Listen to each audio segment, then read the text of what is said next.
The entire GOAT argument is flawed. And it's all wrong. All wrong. And let me tell you why. If we've never met before, I'm Coach Putit. And here on Real Talk at the Coach Putito sessions, we're going to drop some basketball knowledge and we'll try to be fun and entertaining as possible. The Coach Putito way.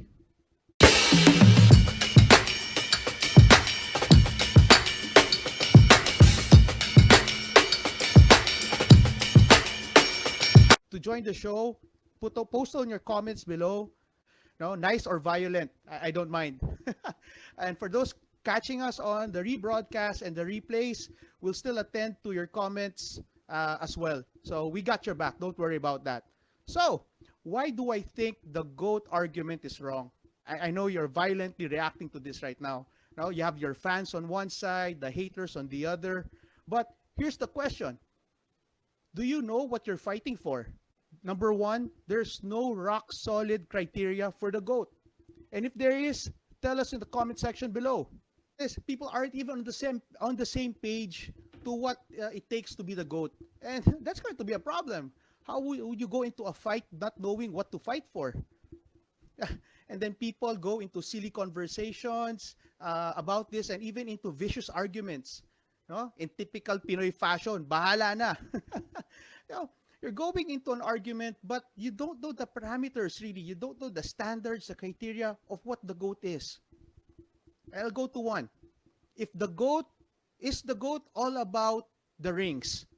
If so, maybe it's time to ask Robert Horry, Ron Harper, Dennis Rodman, Scottie Pippen, Bill Cartwright, Don Nelson of the Boston Celtics way back, and even Jack Haley. They are part of championship dynasties. And if we're talking about number of rings, I think these guys qualify. Are the rings the sole or the majority or the main criteria for the GOAT? I don't know. But if you're talking about the rings, how about those who got rings but for some reason or another, not enough playing time, but they were very instrumental in all those championship runs. So how are you going to balance that out? Now, if you say that for those who have the rings, they have also to be significant contributors to those rings. Okay? So let's define what a significant contributor is. I think that's a good question, right? Can you define a significant contributor to those rings? Oh, so is it the top scorers, or the crucial scorers? Both are different. Top scorers, are we talking about playoff total or playoff averages? If you're talking about crucial scoring, then maybe John Paxson, Steve Kerr, Sean Elliott, Ray Allen, Kyrie Irving. Again, I go back to Don Nelson with that miraculous shot for the Boston Celtics way back, black and white pa ang TV noon. So, these are things that you have to consider.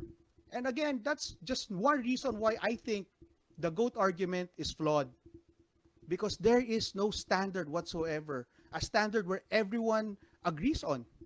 So, how can we do that? How can we have the GOAT if we can't even put it in definition? A definition where maybe everyone agrees on, or maybe just majority, most agree on, not everybody, but most. And then there's this if you're talking about points, I think basketball is more than just points. So this is where we bring in across the board contributions and not just scoring. And then maybe that's just about talking about the assists, the rebounds, the defensive plays. That's going to be a difficult argument to be in if we're talking about the GOAT.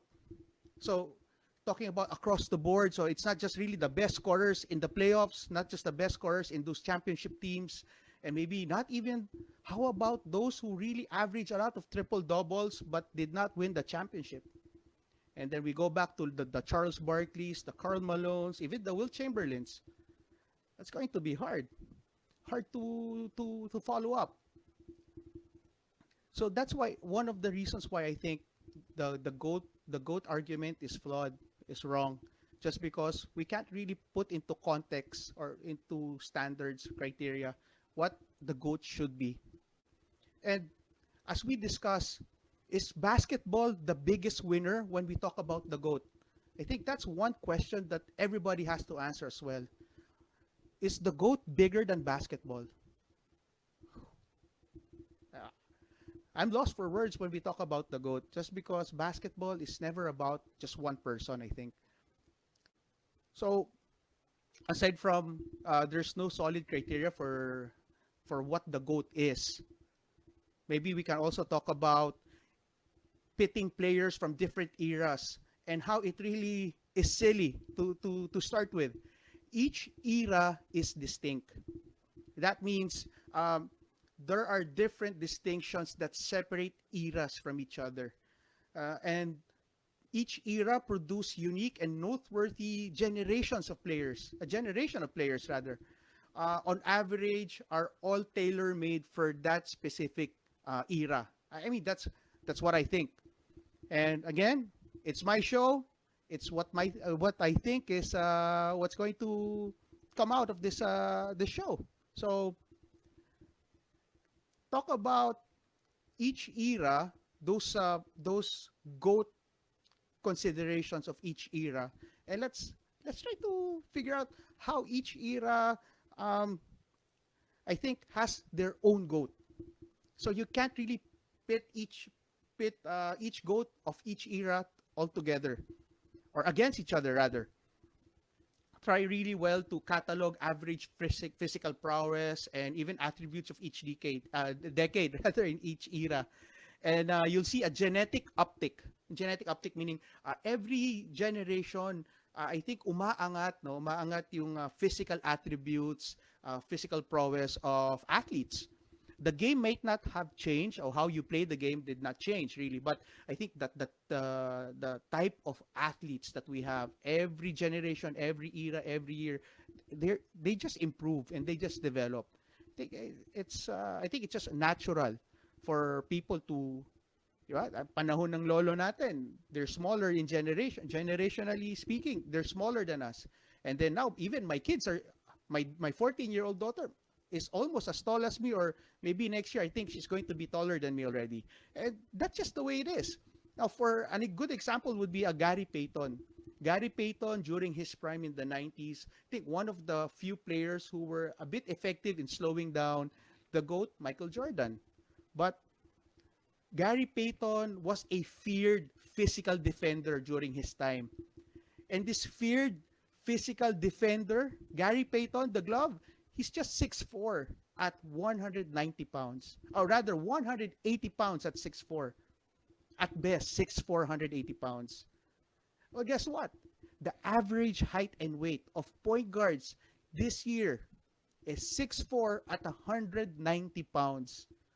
You see that generational uptick, what I'm talking about, yung physical prowess and attributes. And you've seen how athletically gifted players are, taller, stronger, bigger. And it's going to be hard to talk about that if how hard it is going to compare players from each generation, because it's just very different. You're talking about, I think, apples and oranges, bananas, mangoes. They're all players, but different kinds of players with different sets of abilities and physical attributes. And that's going to be very hard if you pit them against each other and then come up with a GOAT.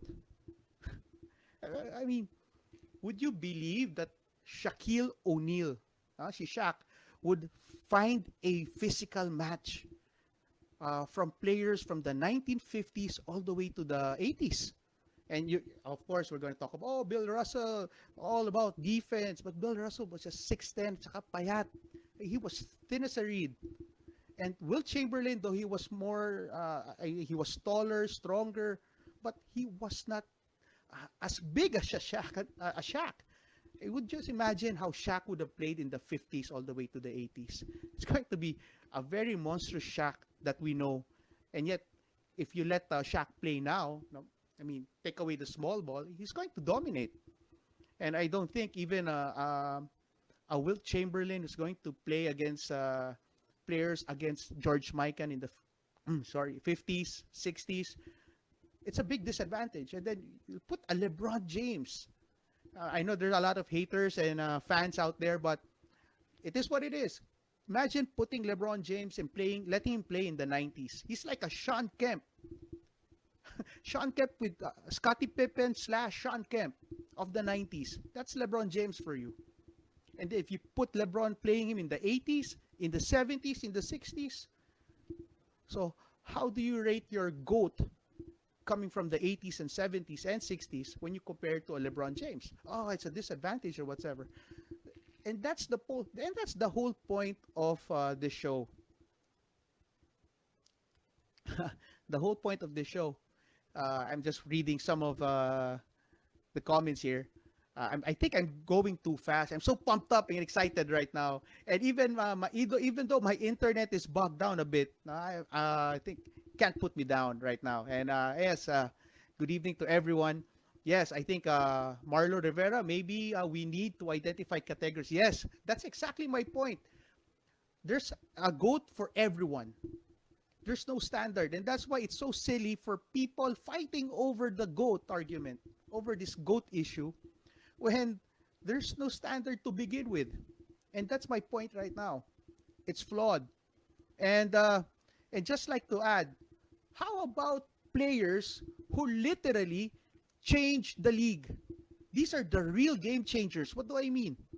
Like Charles Barkley forced the league to put up that 5-second back to the basket rule because he was immovable. He was unstoppable when he started playing back to the basket. It took him more than 5 seconds, maybe just backing the defender down because there was illegal defense and nobody could really help. And he was trying to figure out where the openings are to kick the pass out. But Charles Barkley alone forced the league to come up with the rule to stop him. So think about that. So maybe does Charles Barkley be put in the consideration of the GOAT because of that? Shaq, aside from the hack-a-Shaq in the last 2 minutes where the league Shaq forced the league to put that in the last 2 minutes, any fouls away from the ball results in free throws. Imagine that. And that's because of Shaq. And because of Shaq, all NBA arenas had to reinforce the structure of their goalpost.